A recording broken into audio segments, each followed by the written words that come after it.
ওম নমো শ্রী জ্যোতি রাজায় বিবেকানন্দ সুরয়ে সচ্চিদ সুখ স্বরূপায় স্বামিনে তাপহারিণে। ভারতে বিবেকানন্দ থেকে কিছু নির্বাচিত অংশ পাঠ করছি। স্বর্গ নরকের স্বরূপ বিচার করিলে সহজেই প্রতীত হয় যে ওইগুলি চিরস্থায়ী হইতে পারে না। যদি স্বর্গ বলিয়া কিছু থাকে, তবে উহা এই মর্ত লোকেরই পুনরাবৃত্তি মাত্র হইবে। না হয় একটু বেশি সুখ, একটু না হয় বেশি ভোগ, তাহাতে বরং আরো মন্দই হইবে। এই প্রকার স্বর্গ অনেক। যাহারা ফলাকাঙ্ক্ষার সহিত ইহলোকে কোনো সৎকর্ম করে, তাহারা মৃত্যুর পর এইরূপ কোনো স্বর্গে ইন্দ্রাদি দেবতা হইয়া জন্মগ্রহণ করে। এই দেবত্ব বিশেষ বিশেষ পদমাত্র।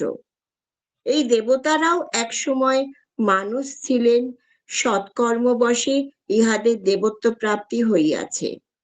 ইন্দ্র বরুণাদি কোনো দেব বিশেষের নাম নহে। সহস্র সহস্র ইন্দ্র হইবেন। রাজা নহুষ মৃত্যুর পর ইন্দ্রত্ব লাভ করিয়াছিলেন। ইন্দ্রত্ব পদমাত্র। কোন ব্যক্তি সৎকর্মের ফলে উন্নত হইয়া ইন্দ্রত্ব লাভ করিলেন, কিছুদিন সেই পদে প্রতিষ্ঠিত রহিলেন, আবার সেই দেবদেহ ত্যাগ করিয়া পুনরায় মনুষ্য রূপে জন্মগ্রহণ করিলেন। মনুষ্য জন্মই শ্রেষ্ঠ জন্ম। কোন কোন দেবতা স্বর্গসুখের বাসনা ত্যাগ করিয়া মুক্তি লাভের চেষ্টা করিতে পারেন, কিন্তু যেমন এই পৃথিবীর অধিকাংশ মানুষ ধন মান ঐশ্বর্য লাভ করিলে উচ্চ তত্ত্ব ভুলিয়া যায়, সেইরূপ অধিকাংশ দেবতাই ঐশ্বর্য মদে মত্ত হইয়া মুক্তির চেষ্টা করেন না।